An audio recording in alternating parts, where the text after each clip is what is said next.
بڑی عجیب کہانیاں لکھی ہیں. فرماتے ہیں کہ سلطان محمود ایک نیک بادشاہ تھا. اس کے پاس ایک دیہاتی نوجوان آ گیا. اس کا تعلق دیہات سے تھا. تعلیم بھی نہیں تھی, کچھ ایسی تربیت بھی نہیں تھی, مگر بادشاہ کے دربار میں آ کے جب خدمت پہ لگا تو اس نے اتنی اچھی خدمت کرنی شروع کی کہ تھوڑے دنوں میں بادشاہ کی آنکھوں میں بڑا درجہ پا گیا. بادشاہ نے اپنے مقرب بندوں میں شامل کر لیا. اب جو پہلے سے مقربین تھے نا, وہ بہت جیلس ہوتے تھے. ہم بڑے خاندانوں والے اور بڑی عقل سمجھ والے, تعلیم والے, ہم بادشاہ کے مشیر تھے. یہ کل کا نوجوان پتہ نہیں کہاں سے آ گیا دیہات سے اٹھ کے کہ بادشاہ کی اس کے اوپر بڑی خاص نظر پڑتی ہے. چنانچہ انہوں نے پروگرام بنایا کہ ہم بادشاہ سے موقع ملنے پہ بات کریں گے. انہوں نے بات کی کہ بادشاہ سلامت, جو محبت کی نظر اس کی طرف اٹھتی ہے وہ ہمارے اوپر نہیں اٹھتی. حسب میں ہم اچھے, نسب میں ہم اچھے, مال میں ہم اچھے, عقل میں ہم اچھے, لیکن محبت کی نظر اس کو جو مل گئی وہ ہمیں نہیں مل رہی. تو بادشاہ نے کہا کہ اچھا, میں کسی موقع پہ اس کا جواب دوں گا. اب بادشاہ نے کیا کیا کہ ایک پھل منگوایا جو بہت کڑوا تھا. کاشیں بنوائیں اور کاشیں ان سب لوگوں میں تقسیم کر دیں جو اعتراض کرنے والے تھے, اور ایاز بھی وہیں بیٹھا تھا. تو جس جس کو وہ کاش ملی اس نے منہ میں ڈالا, تھو تھو. بادشاہ سلامت بڑا بہت کڑوا, توبہ توبہ بہت کڑوا. سب نے اپنے منہ سے وہ پھل نکال دیا اور کہا کہ بادشاہ سلامت یہ بہت کڑوا ہے. تو بادشاہ نے جب ایاز کو دیکھا تو وہ مزے سے کھا رہا تھا. تو بادشاہ نے اس سے پوچھا کہ ایاز, یہ کاش میٹھی ہے جو اتنے مزے سے کھا رہے ہو؟ اس نے کہا بادشاہ سلامت ہے تو کڑوی, کھاتے کیوں جا رہے ہو؟ اس نے کہا بادشاہ سلامت میرے دل میں یہ بات آئی کہ جس بادشاہ کے ہاتھوں سے میں زندگی بھر میٹھی چیزیں لے کے کھاتا رہا, اگر آج مجھے کڑوی بھی مل گئی تو میں اس کو واپس کیسے کروں؟ عمر بھر میٹھی چیزیں لے کے کھاتا رہا, آج کڑوی بھی مل گئی تو واپس کیسے کروں؟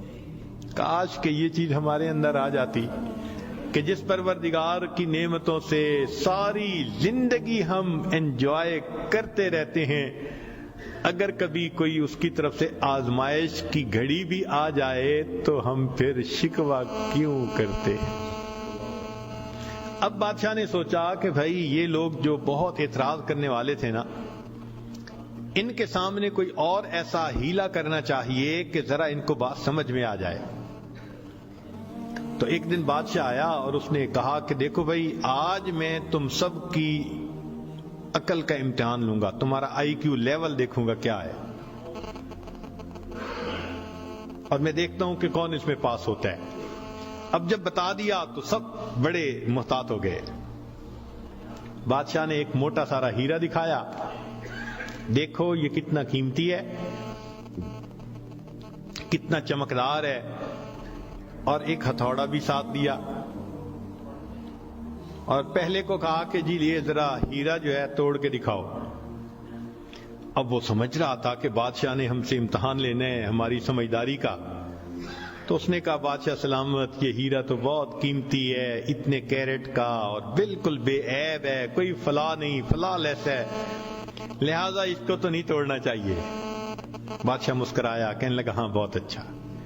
تو وہ سمجھا کہ بھائی میں نے بادشاہ کو کنونس کر دیا, چنانچہ دوسرے کو دیا, اس نے بھی اسی قسم کی لاجک, تیسرے کو دیا, اس نے بھی لاجک. جتنے اعتراض کرنے والے تھے سب کو ہیرا ہتھوڑا دیتے رہے, وہ یہی لاجک دیتے رہے اور معذرت کرتے رہے, حتیٰ کہ بادشاہ نے وہ ہیرا ایاز کے ہاتھ میں پکڑایا. جب ایاز کو کہا ایاز اسے توڑو, ایاز نے اس کو نیچے فرش پہ رکھا، دے کے مارا ہتھوڑا اور اس کے ٹکڑے ٹکڑے کر دیے۔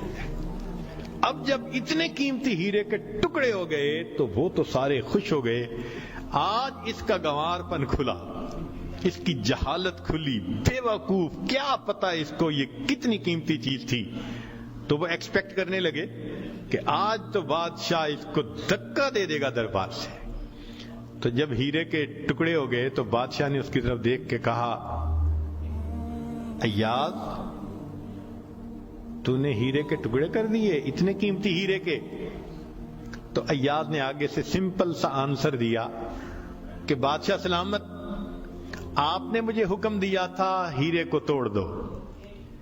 اب میرے سامنے دو آپشن تھیں، یا تو اتنے قیمتی ہیرے کو توڑ دیتا، یا پھر میں انکار کرتا تو آپ کے حکم کو توڑ دیتا۔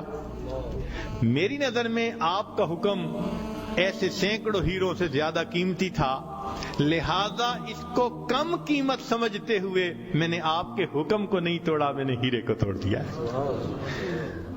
تو بھئی جتنا ایاز کے دل میں بادشاہ کے حکم کا احترام تھا، کاش ہم بندوں کے دل میں پروردگار کے حکم کا ایسا احترام آ جاتا۔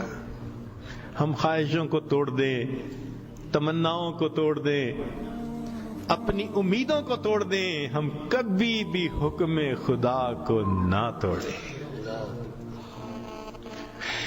تیسرا واقعہ لکھا کہ ایک دن ایک موترس جو تھا وہ آیا اور اس نے کہا کہ بادشاہ سلامت، یہ جو آپ کا زیادہ ہے نا چہیتا ایاز، ہمیں لگتا ہے کہ یہ خزانے سے چیزیں چراتا ہے، ہمیں تو شک ہے۔ بادشاہ نے پوچھا کیسے ہے؟ اس نے کہا جی ایک جگہ کلوزٹ بنائی ہوئی ہے اس نے، اور یہ صبح و شام اس کلوزٹ کا دروازہ کھولتا ہے اور دیکھتا رہتا ہے اور تالا لگا کے چابی اپنے پاس رکھتا ہے، چابی کسی کے ہاتھ میں نہیں دیتا۔ تو بادشاہ سلامت، ہمیں تو پکا شک ہے کہ آپ کے خزانے سے اس نے قیمتی چیزیں چرا کے رکھی ہیں اور یہ صبح و شام دیکھتا ہے ان کو۔ بادشاہ نے اسی وقت ایاز کو بلوا لیا، لوگوں کے سامنے پوچھا، ایاز تمہاری کوئی کلوزٹ ہے ایسی؟ جی۔ تالا لگا کے رکھتے ہو؟ جی۔ صبح شام کھول کے دیکھتے بھی ہو؟ جی۔ لاؤ چابی اس کی۔ ایاز نے چابی نکال کے دے دی۔ بادشاہ نے ایک آدمی کو بھیجا کہ جاؤ اور کلوزٹ میں جو کچھ پڑا ہے سب اٹھا کے یہ کہ لے کے آؤ۔ اب جب وہ گیا تو ایاز تو مطمئن کھڑا رہا، مگر موترزین بڑے خوش ہوئے، آج پکڑا گیا، آج سمجھ لگے گی بادشاہ کو یہ کیسا بددیانت انسان۔ تھوڑی دیر گزری تو جو گیا تھا وہ تالا کھول کے کیا دیکھتا ہے کہ اس میں ایک پرانا سا لباس ہے اور ایک پرانا سا جوتا رکھا ہوا اور کچھ بھی نہیں۔ بڑا حیران ہوا، اس کو یہ صبح بھی دیکھتا ہے شام بھی دیکھتا ہے۔ وہ اس کو لے کے بادشاہ کے پاس آیا۔ بادشاہ سلامت، کلوزٹ میں یہ دو چیزیں تھیں۔ بادشاہ نے کہا ایاز بس یہی کچھ تھا؟ جی یہی تھا۔ ایاز یہ تو اتنی قیمتی نہیں کہ تم ان کو تالے میں رکھو اور صبح شام اس کو جا جا کے دیکھو۔ ایاز نے کہا کہ بادشاہ سلامت میرے لیے قیمتی ہے۔ پوچھا کیوں؟